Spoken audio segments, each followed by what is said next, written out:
All right, it is 10 o'clock. We're not to cover and respectful of everyone's time, so we're going to go ahead and start to the training. Just 1 second, please.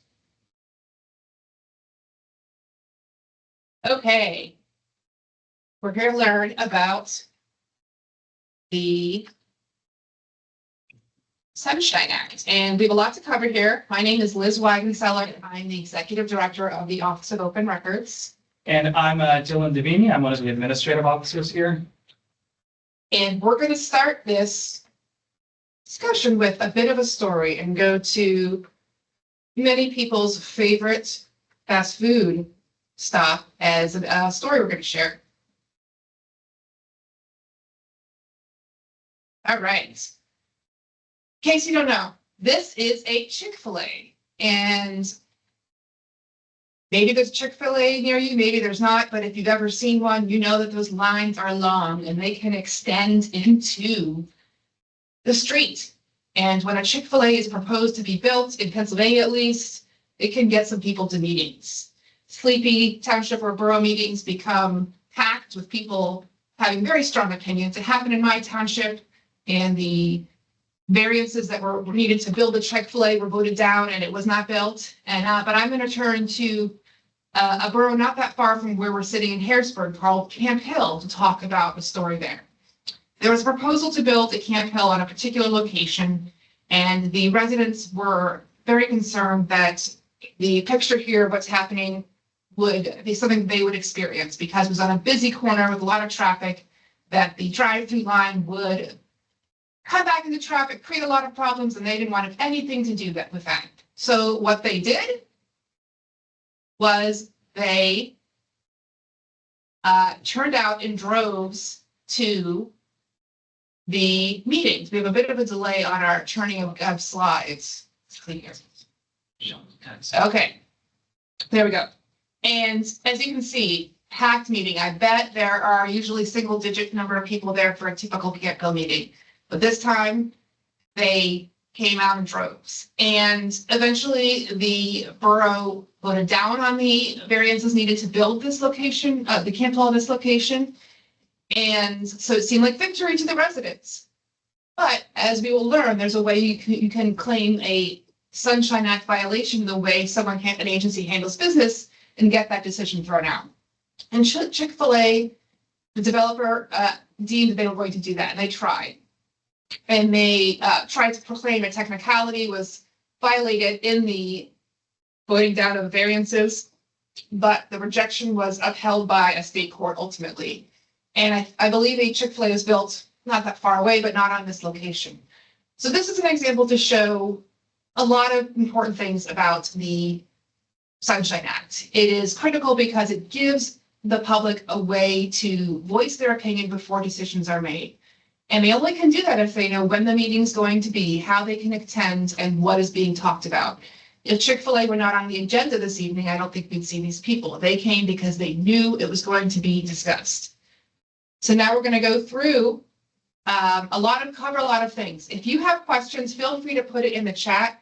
It's a little hard for Dylan and I to see the chat going through, but we will do our best to keep up.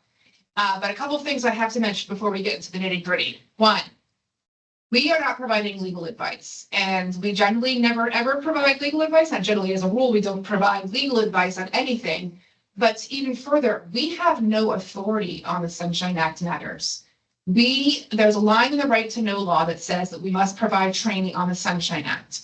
That is it. We cannot issue opinions. We cannot issue penalties. That is for the courts. That is something that's done in the court process. So nothing in here is legally binding. And as we go through these conversations, I encourage you to see a common thread, which is the Sunshine Act is really based on a lot of common sense. So you may come up after we have this conversation with some situations and you're thinking, oh, what do we do here? It seems really complex. I would encourage you, these slides will be available on our website, to go back and think about it and look at our basic tenets of the Sunshine Act and see how your situation would apply. It's not one of those tricky laws or things with a lot of details like the right to know law. It's pretty basic. So what we're gonna do is we're gonna go through why there's a Sunshine Act, and then some of the requirements, advertising, posting of an agenda, public observance of deliberations, and then how you can challenge alleged violations. And now I'm gonna turn it over to Dylan, who's gonna go through some of the why. Sure, yeah. So I'll begin here by talking about why we have a Sunshine Act. And the broad purpose of the act is to give the public the opportunity to observe and engage in government deliberation. And, maybe surprising to some people that this sort of thing is not in the US Constitution or Bill of Rights. There's not a constitutional right to an open meetings process, but a movement for this kind of thing sort of began, in state levels of about 1950 or so, and became much more widespread in the mid 70s. Here we had 1976, obviously the time of, the end of the Nixon administration raised the salience of public transparency quite a bit, and a lot of these open meeting laws came into place. So in Pennsylvania, our Sunshine Act was enacted in 1986, with the most recent amendments being in 2021. I will say just at the top here that there are still no provisions directly addressing virtual meetings or partially virtual meetings, but this paragraph here I think is a great sort of representation of the basic idea of the Sunshine Act that informs all of these explicit provisions that we'll talk about in more detail. So you can keep this in mind when we're trying to sort of follow the logic of the Sunshine Act and what the rules are meant to do. So I'll read it out here real quick. The right of the public to be present at all meetings of agencies and to witness the deliberation, policy formulation, and decision-making process of agencies is vital to the enhancement and proper functioning of the democratic process, and that secrecy in public affairs undermines the faith of the public in government and the public's effectiveness in fulfilling its role in a democratic society. So the general essence of the Sunshine Act, deliberations and final actions must be performed by a quorum of the governing body, and that must occur in a public meeting that was advertised and where the public was allowed to speak. So that's the basic idea here. So with that sort of general outline in mind, these are these sort of broad outlines of these explicit provisions. So the public has the right to know how to attend a meeting, to know where it is, to know when it's going to be, on what date. They have the right to know what is going to be discussed, which is comes through the agenda provisions, which we'll talk about. For school districts and municipalities, they have a right to just speak before the vote on specific items. They can observe the deliberations of the quorum with limited exceptions, which again, we'll talk about in a bit. And they have the right to observe the taking of final actions, often through votes. And the public can object to alleged violations and seek relief. So they can object in the course of a meeting, say, hey, I think, this wasn't done properly or something like that, and see if they can get it corrected. And then they can seek relief from the court for any issues that, they believe have gone unaddressed and things like that. So to get onto the requirements now, I'll start first here with the advertising requirements. So what are you required to do in terms of providing notice to the public before your meeting takes place? So, agencies will generally have an annual schedule that they'll put out. So you want your regular meeting schedule posted at least 3 days before the first meeting of the year. Your advertisements for your meetings in general should include the date, time, and location of the meeting, as well as any kind of virtual link. So if you have a virtual mode of participation through a live stream or something like that, you want to provide that as well. And the Sunshine Act's rules lay out for these notices to be posted in a newspaper of general circulation. So if, we know some areas may not have as many newspapers as they used to, but that's what the requirement of the act is. So here we have a little bit of an example of the notice that can be put out, just general information, where the meeting's going to be, when the meeting's going to be, how to view the meeting remotely, and how to view the meeting in person. And these are important. Unfulfilled advertising requirements can require cancellation. So, there's a situation here that's being referred to where a school district was ruled to have ultimately violated the Sunshine Act. And it was a meeting regarding the furloughing of employees, and technical difficulties made it impossible for the meeting to be viewed. And in that situation, the meeting, business may have needed to sort of be reconducted. So we talked a little bit about the regular schedule. I'll talk here about the special meetings. So these, special meetings, rescheduled meetings, things like that. Notice here would need to be provided at least 24 hours before the meeting, and with the same information, date, time, location, as well as the virtual link in a newspaper of general circulation for special meetings. Now, I'll talk here about emergency meetings, and this is an important distinction between special meetings and emergency meetings. A special meeting, something could be rescheduled on short notice for any of a whole variety of reasons, but an emergency meeting is a very specific and narrow thing. There must be a real or potential emergency involving a clear and present danger to life or property. And so that's sort of a genuine bona fide emergency situation. And in that case, an emergency meeting does not require public notice. Obviously, oftentimes, if you have a genuine emergency, 24 hours is too long to wait. But that meeting still must be open to the public. So you can have those emergency meetings in that narrow situation, but they still must be open to the public even then. So the next requirement that I will talk about is the public comment procedure. So again, following from the sort of basic idea of public transparency and public participation, the public has the right to comment at public meetings. This is a requirement, in general for these meetings that are covered by the Act for comment to be permitted.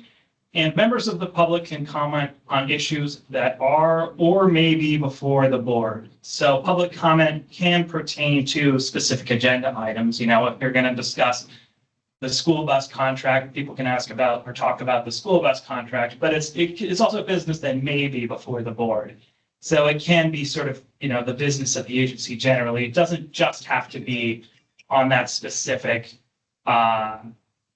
issue. And agencies must provide a reasonable opportunity for public comment. So what is a reasonable opportunity? This is not necessarily a hard and fast thing on what constitutes a reasonable opportunity, but just some general rules that can be available regarding public comment. Agencies may establish basic rules such as time limits. Something that we sometimes see is 3 minutes. That's, again, not a hard and fast thing. That's not direct from the statute, but that's something that we see. Agencies can limit public comment to residents and taxpayers of their jurisdiction. You're not required to do that, but agencies can do that. Questions can be asked in the course of public meetings, but agencies are not required to answer. That can be helpful, but it's not necessarily a requirement.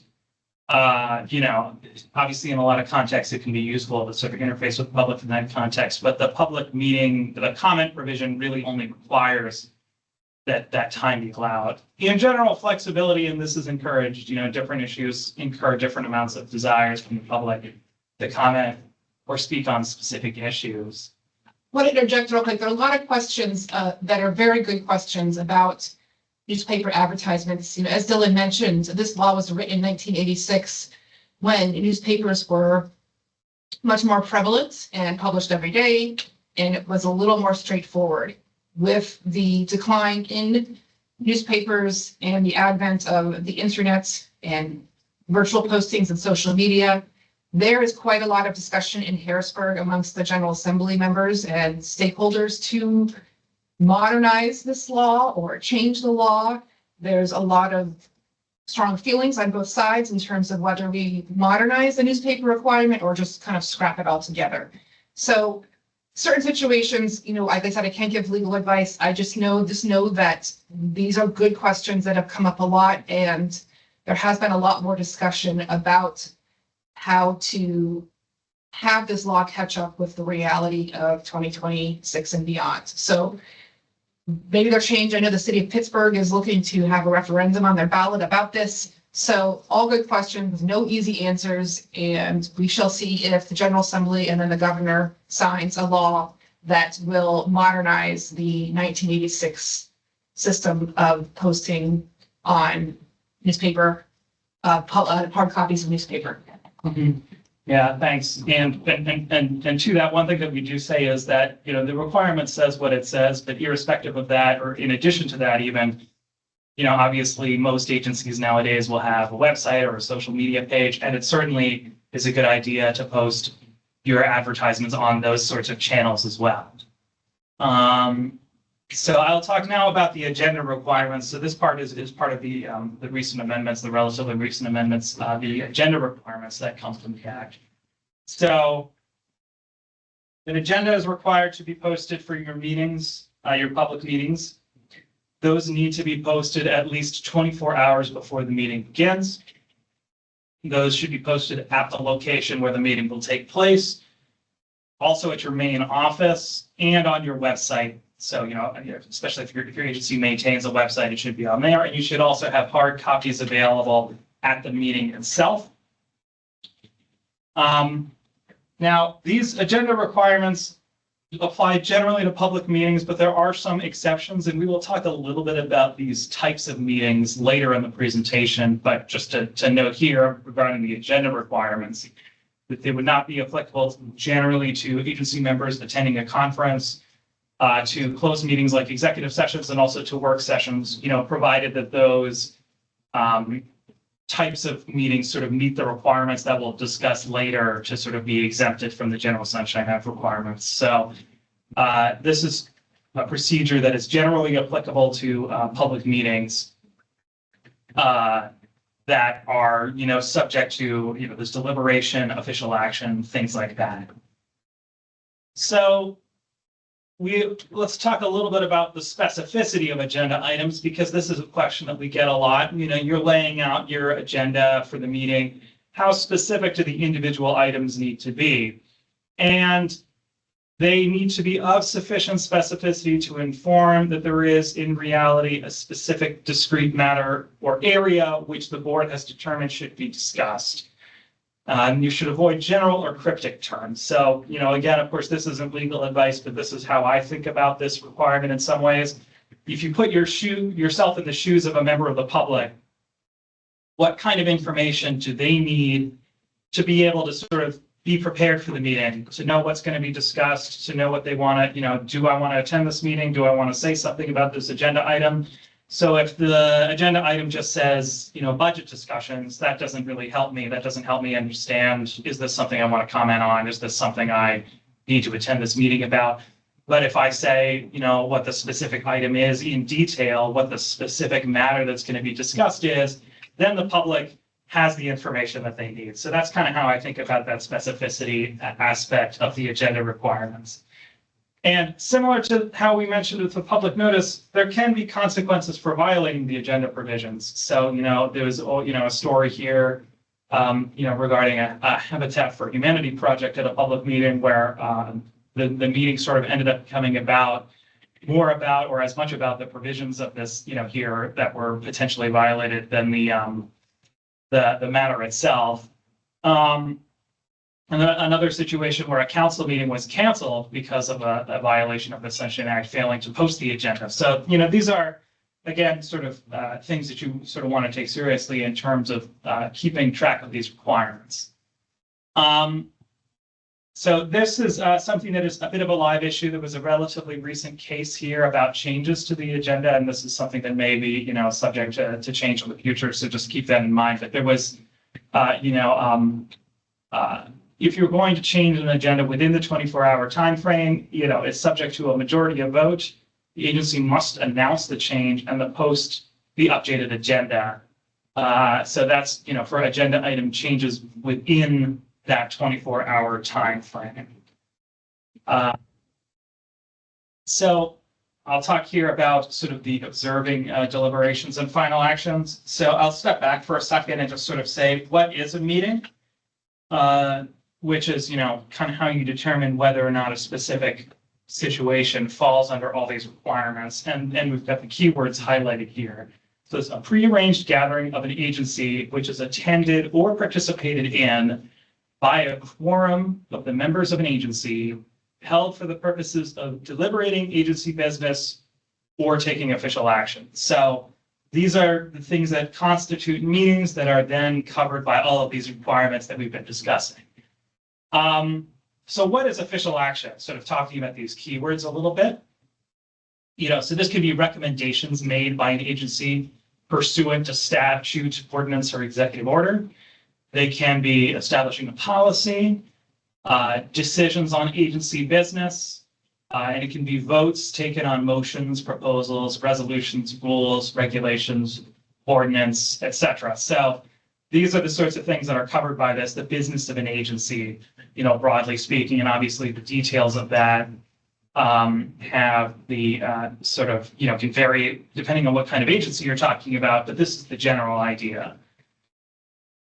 There is here, a little bit of a distinction between agency business and administrative action. So, broadly speaking, the agency business, like we described, is the sort of the framing, preparation, making, enactment of laws, the creation of liability by contract, things like this, these sort of broad agency actions. Whereas administrative action, the execution or carrying out of previously approved official action or policies, that administrative action generally, would not need to be conducted in a public meeting. So that's sort of the bifurcation here about what needs to be done in the public meeting and what may not need to be conducted in a public meeting. So what constitutes deliberation? Because it's, the meeting can include official action or deliberation. So deliberation is just sort of the step back from that a little bit. Discussions of agency business held for the purpose of making a decision. So, you have your final vote on your item. You also have the discussion of that item that leads up to the final vote to also be conducted in that public meeting setting. So there are, of course, these limited situations where the quorum of the agency can assemble outside of the public meeting context. So there's the administrative action like we discussed. Conferences and work sessions with no deliberation or official action, which again we'll discuss a little bit more, as well as executive sessions. So these closed meetings that are held under a narrow and specific set of possible situations are situations where the quorum of an agency can assemble outside of the context of a public meeting. So a conference. So this is something, where you have members of your agency can attend something like a training program or a seminar. So, any kind of organized meeting where, you're getting information, you're sort of maybe, across different types of agencies of the same kind and things like that at a conference. And those can have a quorum of your members at them. But wouldn't necessarily need to be advertised as long as, again, you're not also doing these things like taking official action or deliberating at the conference. So in that situation, that would not be, broadly subject to these requirements. And so some characteristics of that, very important, again, no deliberation or weighing of opinions. You don't want to go away to a conference and then conduct business, essentially, no official action. And in that situation, then there's no requirement to advertise or to include the public in that kind of thing. But you're not necessarily prohibited from that. So you can have a situation where maybe you have a work session or a conference or something like that, where you're not going to sort of step into these Sunshine Act requirements. There's not going to be deliberation. There's not going to be official action, but you still think that there's a public interest. You can let the public know, let the public attend, depending on the specifics of the situation. And I think this is one of those things that's worth flagging here. Again, the purpose of the Sunshine Act is to facilitate public understanding and public participation in the process of governing. So even beyond the explicit requirements of the Act, there's this, the spirit of the Act where it can be, obviously every situation is different, but it can be useful to include the public on things, even if they're not necessarily explicitly under these requirements. So just a few miscellaneous items here before I turn it back over to Liz to talk about a few more of the provisions. We get a lot of questions about committees. Maybe you have a 7-member board and there's a 3-member committee made up of members of that board. Just as an example, obviously, there's a lot of configurations this can take. But if you refer to the definition of an agency in the Sunshine Act, a committee can be an agency in and of itself. So if you have a committee within your agency that takes official action or it provides advice on agency matters, those can still be subject to all of these same provisions of the Sunshine Act. So if you've got your 3-member committee or something like that, and it's doing these things that your overall agency is doing, even if it's not necessarily made up of a quorum of the overall board, it can still be subject to these rules. And also one more thing here, that the public can record meetings. There's not generally an expectation of privacy in the context of a public meeting. So we often say that it can be useful, even if you are not planning to record a meeting yourself, to just say at the outset that the meeting may be recorded. And there's also a provision within the Sunshine Act that requires agencies to maintain minutes of meetings, but it does not necessarily require you to create or maintain a recording of the meeting. So that's just, a distinction there. Minutes are required by the Act, but a recording is not required by the Act, because you're not necessarily required to keep a recording of a meeting unless you have, some other rule or something like that governing that. So now I will turn things back over to Liz for some discussion on the rules regarding executive sessions. All right, and I love this teamwork, people jumping in and helping with the questions. That is really helpful, and we are very much appreciative of that. Just one, let's see, here we go. And we're going to talk about executive sessions, just in case. And this is where I think I hear the most heartburn from people in terms of worrying they're going to do something wrong. Is it okay if we do this in executive session? How do we make sure we don't screw that up? And it can seem intimidating, and hopefully what we go through here will help kind of make it a little less confusing. So the Sunshine Act lists several reasons why you can go into executive session, and this makes sense. Of course, we want transparency. We want to be able to discuss things open to the public, but there are certain things that are not appropriate to be discussed in public. So we're going to go through each of these. I have a couple things to know: that executive session does not mean the public is completely shut out. You can't randomly decide to go to executive session someday and not tell anybody why. It can be held before, during, or after an open meeting, or announced for a future time. And you must give a specific reason for why you're going into executive session. And this doesn't mean you can take official action in executive session. Any kind of vote resulting from the discussion must be done publicly. For example, if you're considering terminating somebody, you can talk about that in executive session, but then the vote, if what is needed, would have to be done out in public. Any kind of letter that announces the separation with the employee would have to be a public record. So it just allows some of these discussions, not the final action. How specific? Kind of going back to how specific does an agenda have to be that Dylan discussed. There's not a magic formula I can give you. The general rule of thumb is be specific as you can without betraying whatever confidences are being discussed. So there was a court case about this, and they quoted the Supreme Court of Mississippi here. Must be meaningful, the reason given. It must be more than some generalized term which tells the public nothing. Can't to simply say personnel matters or litigation tells nothing.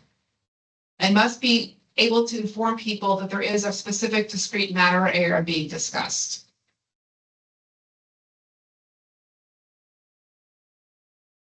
Now, there is one area where there is a little bit of case history and how specific you have to be. If you are discussing litigation, the Commonwealth Court has approved the trial court's order. You must name the parties, the docket number of the case, and the court in which it was filed.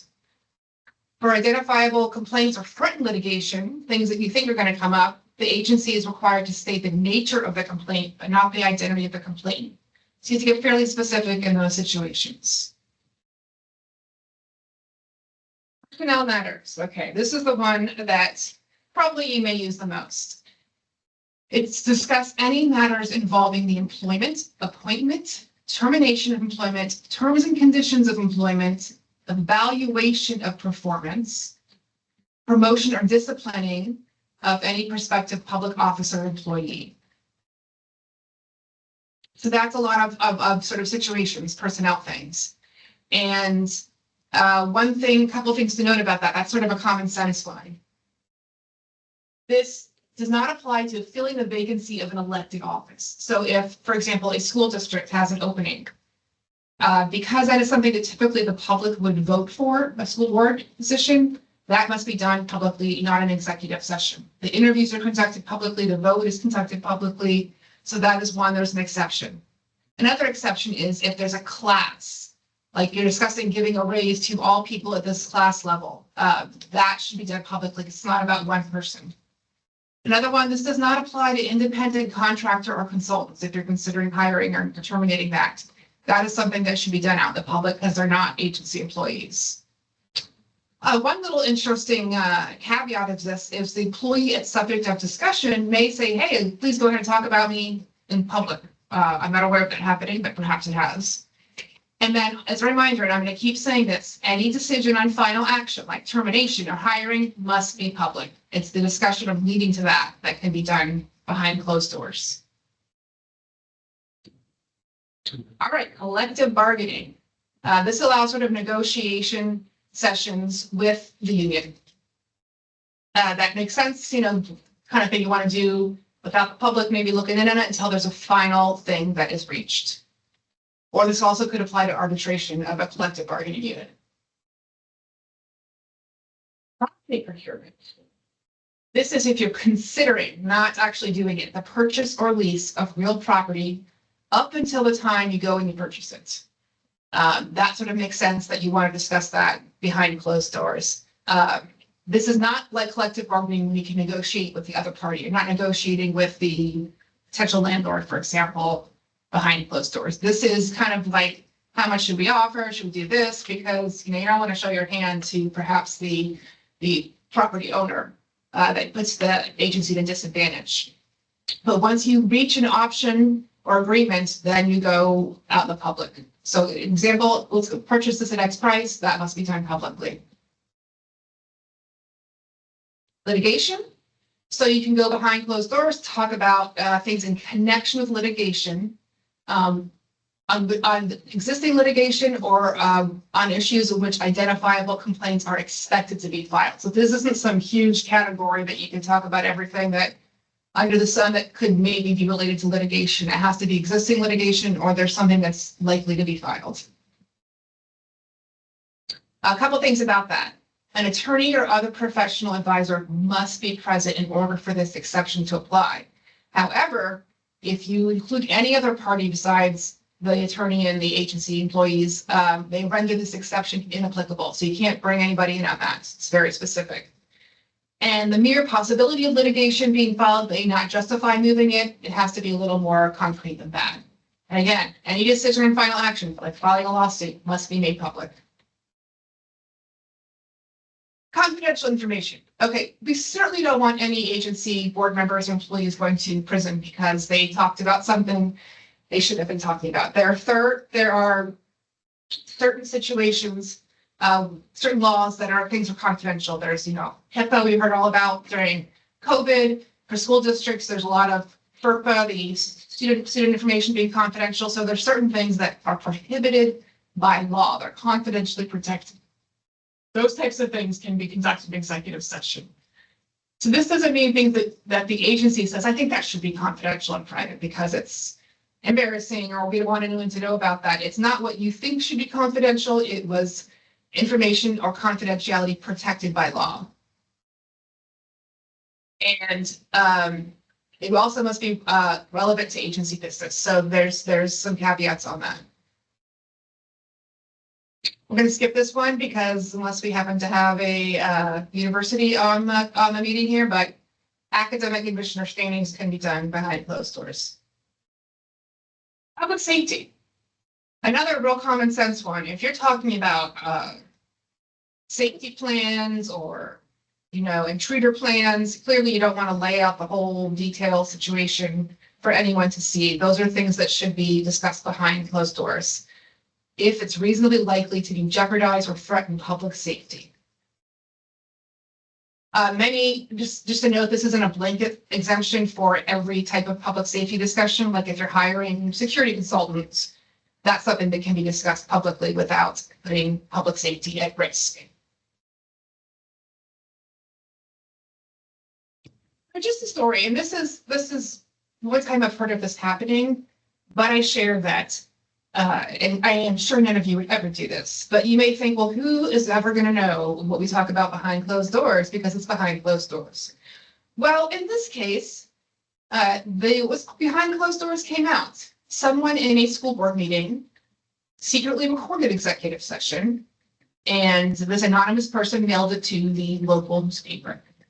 And what it showed was very clearly that the board president had, to avoid having a quorum when deliberating a quorum, which must be done publicly, had one-on-one conversations with members, each member of the board, saying, "Hey, what do you think of this? This is about some kind of controversial issue instead of about the superintendent search. What do you think? What do you think?" And the Sunshine Act, first of all, really doesn't like getting cute about things. They don't like it saying, well, let's avoid a quorum by talking one-on-one with everybody. That is not something that judges would be sympathetic to. Quite the opposite. I think they would be very irritated by that. So in this case, the secret recording was revealed. And so you never know when something might be recorded. This may have violated something, but just the fact that people say, well, you can do whatever you want if it's behind closed doors, no one will know. You never know. You never know. So a couple of things that may violate the Sunshine Act. Again, no one here would ever do this, but I just want to share some things that have happened. A group email deliberating, that is a violation of a quorum. If you're deliberating agency business, that is a quorum. If you are at a work session or a conference and you're having a discussion that kind of is just asking questions, then kind of like merges it or evolves into deliberation, that is something that can violate the Sunshine Act. If you're in executive session, same thing, evolves beyond what you're supposed to talk about into something that should be sunshine. A good time to raise your hand and say, guys, like let's hold off on that. That sounds like something that should be done in the public meeting. And then, as I mentioned, conducting one-on-one deliberation with each member to avoid a quorum. A couple examples of this happening. There was a situation in a county maybe 15 years ago. Most counties have 3 commissioners, so you go and talk to one, even if you just speak to one of those commissioners and deliberate agency business, you're violating a quorum. So it's a very small universe of who you can talk to there. And in this situation, a reporter discovered that 2 commissioners would twice a month have breakfast in a public restaurant in a public place and discuss agency business, a violation of the Sunshine Act. And the reporter sat at a table near them and took notes, and it became an investigation by the DA because they were violating the Sunshine Act by doing that. Another one, there was a private email vote to discuss hiring a management consultant. Those are violations. I think it's to consider the spirit of the law. There are things that you can do to kind of get around court and all of that, but they can perhaps not violate the law, but lead to not great headlines. In this situation, there was a political action committee that wanted to speak to various board members across the county. And they said in the email, please come, here's the date. They said, hey, remember, no more than 4. We don't want to violate the Sunshine Act. So clearly trying to maximize the discussion without violating the law. Perhaps it didn't violate the law, but not a great look. So considering the spirit of the law is also important. Before we get to this, just to discuss, I don't want people to feel fearful of if you're at the grocery store and you see one of your fellow board members go, oh my gosh, don't look at me, let's not talk. It's about a quorum deliberating agency business. If an entire school board just happens to go to the high school softball game, doesn't mean they have to scatter and run for the hills and someone's at the outfield and someone's at here. It is about a quorum deliberating agency business. Okay. Alleging violations. Doesn't happen a lot, but it does happen. The Sunshine Act has a way for the public to accuse an agency of violating the Sunshine Act. Civil and criminal penalties may be pursued by the individual who believes that occurred. Fines and fees may be imposed. Anything that was decided during this meeting that violated the Sunshine Act could be voided, any votes that were made. And it must be made, the complaint must be made within 30 days of discovery of the perceived violation. So maybe it's been a couple of months before you realize an agency violated. And you discover it, a few months later. It's not too late, but you have to do it within 30 days of discovery of the perceived violation.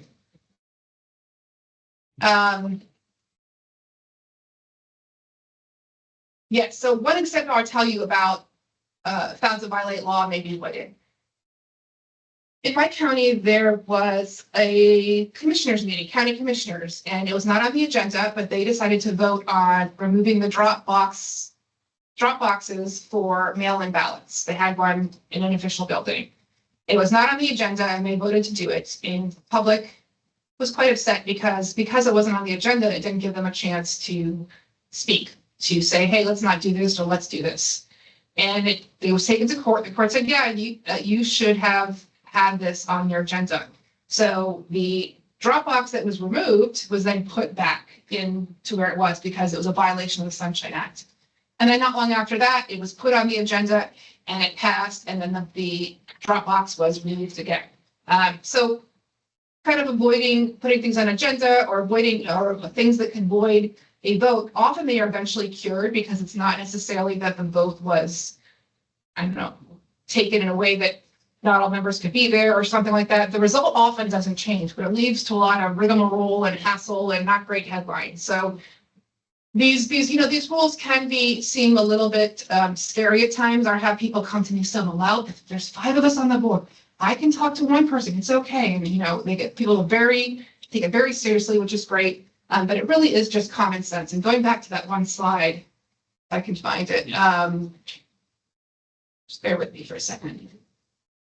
I'm sure there's a faster way to do this, but I like to make you guys dizzy.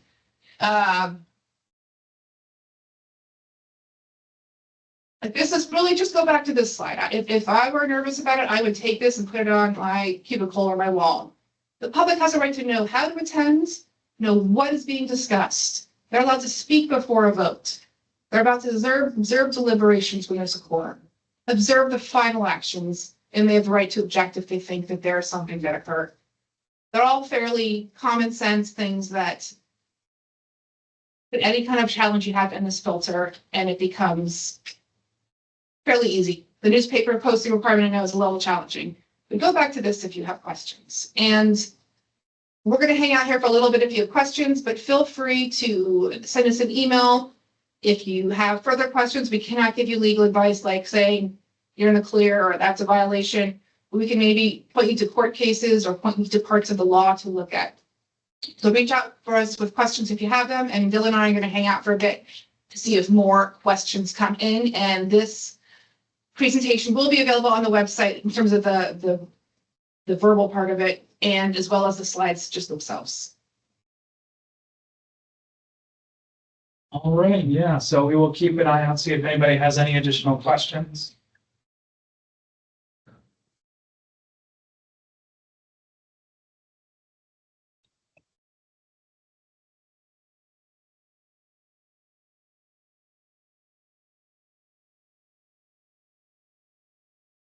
Yes, the recording, this is a question, will the recording be provided? Yes, the recording, it won't be immediate, but the recording will be up on the website later. And all of the, we have a page on our website under the training tab where you can view, not just our Sunshine Act trainings, but also other webinars we've done on other subjects like the basics of the right to know law or the right to know law for law enforcement, and our annual trainings and all that stuff can all be found on that same page. And our contact information is there as well, our email address and our phone, as well as our contact form. So you can reach out to us in writing or via phone for future questions. Kara, I'm not available. I'm not sure of any of those. The question is, can you tell me any legal cases to support the private interviews of a vacancy appointment? If it's, there was one during the Wolf administration, I can't recall, but about an elected position as a judge, but I'm not sure about non-elected ones, about private interviews. Oh, for an elected position, yeah. Carrie, if you can send an email to openrecords@pa.gov with that question, and we will send it to you. In terms of fines and fees, I'm not familiar with the exact amounts, but I believe they are not going to bust the bank account. They are not meant to be an overwhelming type of penalty. I don't want to guess because I could be wrong, but it's not something that will cause people to faint or something like that. But it is, I think it, in my opinion, the more of the penalty is the kind of PR as well as logistical, having to reschedule things or have votes done again. For changing the agenda, if you have personnel as an item, but need to add a new hire last minute, does that have to be approved? I can't say for sure, but I know this has been a controversial issue in history, particularly around this area. I think there was something about an attorney or a solicitor. So I can't really give you a specific answer. I would say that trying to do it the last minute, I would, the cleanest thing to do would be to approve it. So, yeah. We have a question here about the changing the amendments here. So, yeah, as we discussed under the sort of the Coleman, I believe was the case, you know, any sort of change to the agenda would need to be sort of voted on and approved by the membership, and then added, you know, to the amended agenda, which would then need to be posted. I don't believe that necessarily lays out the sort of the precise procedure to do that, but you can if you refer to our Sunshine Act FAQ, I believe we have a link to the text of the decision itself on there, as well as a little bit more information about it, sort of laying it out, kind of matching what we listed in the presentation. So you can refer to that in terms of the amending the agenda aspect of things. Washington Township will look at that slide to see if there's a problem. Slide 11. Sure.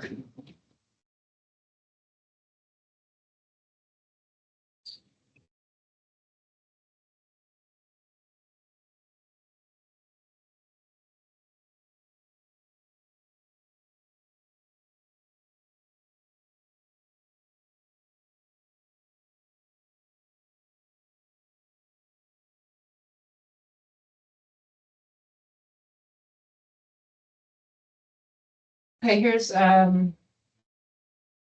meeting is recorded via a voice recorder. When the minutes are finalized, the recording is deleted. In between the recording and the finalization, if a right to know comes in requesting, the recording doesn't have to be provided. All right, Mick, yeah, so if a record exists at the time the request is made and it is a public record, then yes, it has to be provided. Yeah. That sort of thing can be subject to provision under the act. One thing that we say is that, you know, even if the record in general is outside of its retention, if it exists, it can still be provided. And in fact, we've talked a little bit about in some other trainings that is one of many reasons to sort of keep up on your retention rules and things like that. If a record exists, even if you're not required to have it, it can still be provided.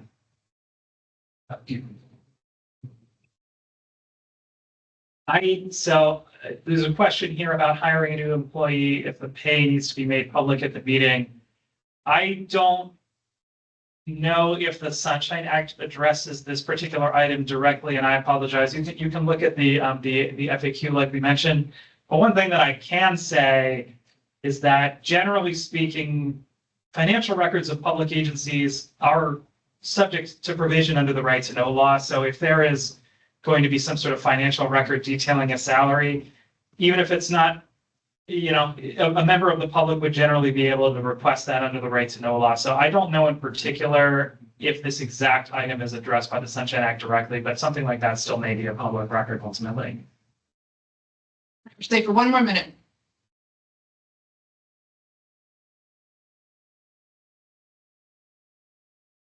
Yeah.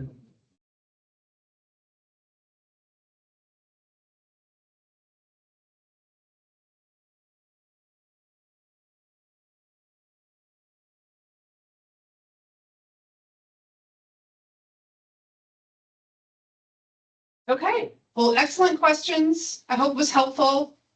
One more, one under the gun here. If an agenda has several items for vote and a motion to approve or deny.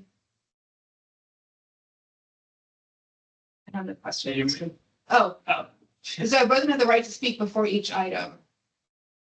So I like to think about it this way.